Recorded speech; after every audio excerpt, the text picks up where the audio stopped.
Okay, guys. Just wanted to ask you guys, what is this?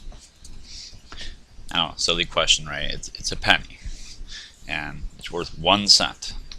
It's something where not a lot of people think a whole lot about a penny. And when I was a kid, I would I would throw a couple pennies in the ground rather than put them in my pocket. Sometimes I remember my stepdad yelled at me one day, "Hey, what are you doing?" I said, "Well, it's just a penny."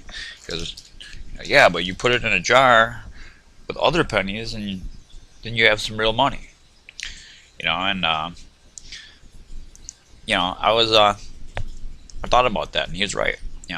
So you know, as I gotten older, I got a big change bucket, and I throw my change in it, and like once a year, we'll do something with the kids with it. We'll go camping, or you know, you wait for a month. It's enough to go to the movies a lot of times. So I guess where I'm going with it, obviously, anybody who is halfway decent with their money doesn't overlook a penny. And that would be the same reason the elites know this too, and that's why gas would be 3.59 and 9/10 of a cent, because they know that 1 penny, from 1 tank of gas isn't much, or 1 gallon of gas isn't much, but if you put a million people or a million gallons of gas together, you get $100,000 there, which is enough to buy a house. That's pretty significant. And here what we have is a $1,000 bill, a fake $1,000 bill. Here we have a politician in the middle of it, and we all know that there is no bill like this. So what I would like to represent here is that we have a country full of politicians that look at us like we're pennies, and they portray to us like they're $1,000 bills. These elitists, these bankers, they feel like their value is way more than ours, but in all reality it's an illusion, because we all know there's no such thing as an Obama $1,000 bill, right? So even if there was such a thing as $1,000, even if they were worth $1,000 and we're worth a penny,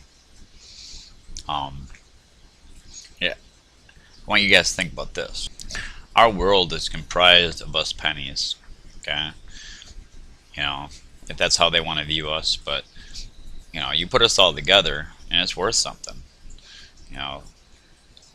They couldn't build this world the way they have without us, and none of this would be here if it wasn't for us.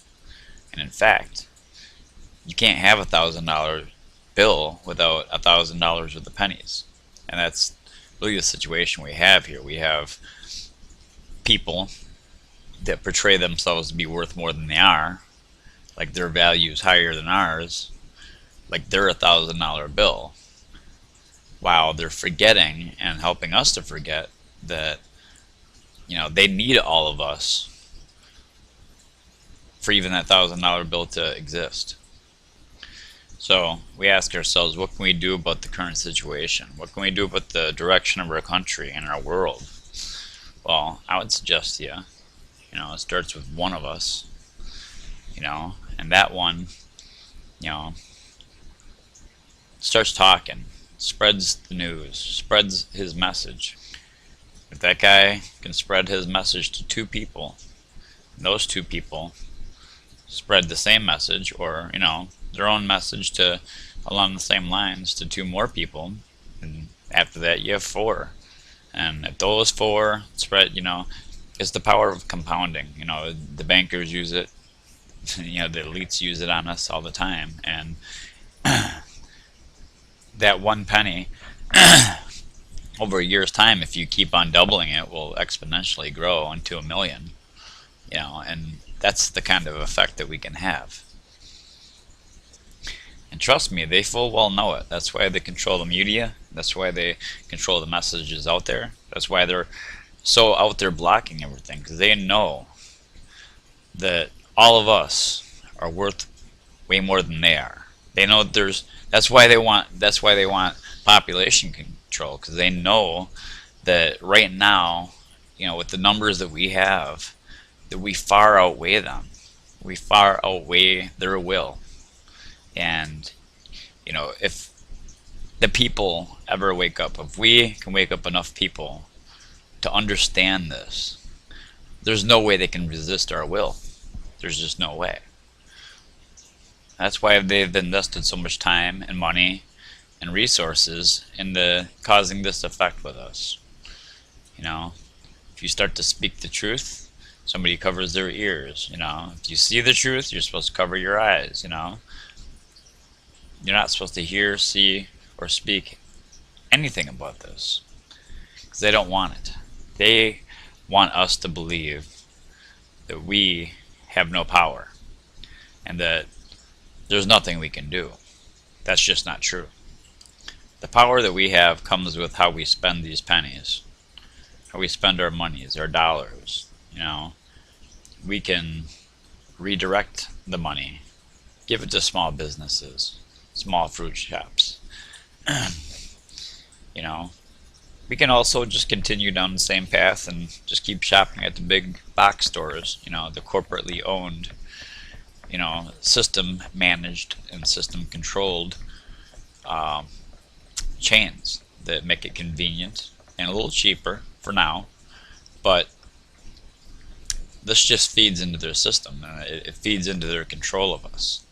Simply by choosing to do what we can to feed our own communities, to give our money to local farmers, to feed our own communities, help our neighbors out. Try to make sure you're buying food that's not, manipulated, natural foods. Defund these corporations. That's where the power is at. Just like they think you're a penny and they're $1,000 bill. Well, let's just take these pennies and show them, and take their money away from them. That's the power that we have. They've built the glass house. They've built an economy, and their very existence counts on us spending money, on us endlessly throwing away our money into a pit, into a system. So chews it up and spends it, redirects it for things that we don't want. Simply by taking your money, instead of bringing it to this environment, and choosing to bring it into an environment more like this. It's not as clean, it's not as nice, and not as pretty, but you know what? You're helping out your community. And you're doing your part. These are simple things that everyone can do to change the world, to put your money to things that matter to you. Very simple, effective, very powerful things like trading goods and services. If you have a remote control you don't need, or a video game thing, and somebody's got a wrench you need, they don't need it anymore.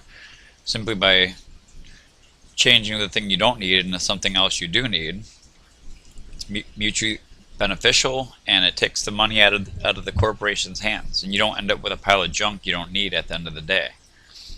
We're trading in services for goods. If you're a painter, or if I paint for a living, which I don't, but if I did, and say you're a farmer, okay, and you raise beef, all right, well, maybe for a quarter cow I'll paint your house, and that's, now I can eat for these 6 months, and you got a painted house, and it costed you a little bit of labor, it costed me a little bit of labor, but that's something they can't really do anything about, something they can't track, and it's something that takes the money away from the corporations. It defunds them, and it empowers each other. The idea that an hour worth of my time is worth about an hour of your time. Whether I'm a plumber and you're a painter, or whatever it may be. These simple things, could really make a huge difference, with the way things are going. Because what allows them to control the world the way they do and direct everything the way they do is the fact that they have all the money. They have it all because they get their hands in everything. They got so much control that they can manipulate things. Simply by working together like this, coming together as community, as people of the earth, and helping each other out, instead of leaning on them so much, we can make a huge impact. Because right now what we have is we have a handful of people out there deceiving us, kidding us into believing that they're giving us more than their value is worth of service, in exchange for all of our work. For all the millions and millions of people in America, you know, they feel like they deserve 25% of everyone's income. So they can take it and they can go on vacation and they can eat dinners that you could never afford, and take trips to places you could never go and absolutely do nothing for you. Another simple thing that we can all do, that all human beings on this planet should be doing, especially in America, just because I live here, so I feel especially here, is helping each other out, helping your friends out, helping your neighbors out. You see your next door neighbor, older lady, struggling with grocery bags, give her a hand. If you got a friend who's got a garden that needs a hand, give them a hand. When I was growing up, I can remember my mom and dad, I can remember my dad helping a couple of friends put a roof on their houses. And in exchange, he always had to help when he needed something. That's really a lot of what's missing in America these days. We have kind of forgotten that we're all on the same journey together. We're all here at the same time on this planet. And as we progress through life, we should be helping each other, lifting each other up, not pushing each other down, and not feeling like you're better than anybody else, that you can't give a hand. Instead of encouraging people to move forward, a lot of times people are, holding their head up high and saying, why can't you do it? Help a brother out. Help a sister out. After all, when we're gone, nobody's going to remember you for how many pennies you had, and nobody's going to remember you for how many TV shows you watched, or how high up in the air your nose could be. What they're going to remember is the hand you gave them, the kindness in your heart, and, what you stood for. But anyway, guys, these are all just simple ideas I can think of. Gardens, community gardens. If you got enough room in your backyard and your friend doesn't, maybe you and your friend can work together to build a garden. And you guys can split it. Maybe 10 of you can. Community gardens is a good thing. And just helping out one another, giving a hand, watching where we put our money, what we fund, what we underfund, what we decide not to put our money into. Look into these companies that we're putting our cash into, and figure out the ones that aren't doing such good things, like Monsanto. Control all the seeds in the world and manipulating it, making it less healthy for us to eat.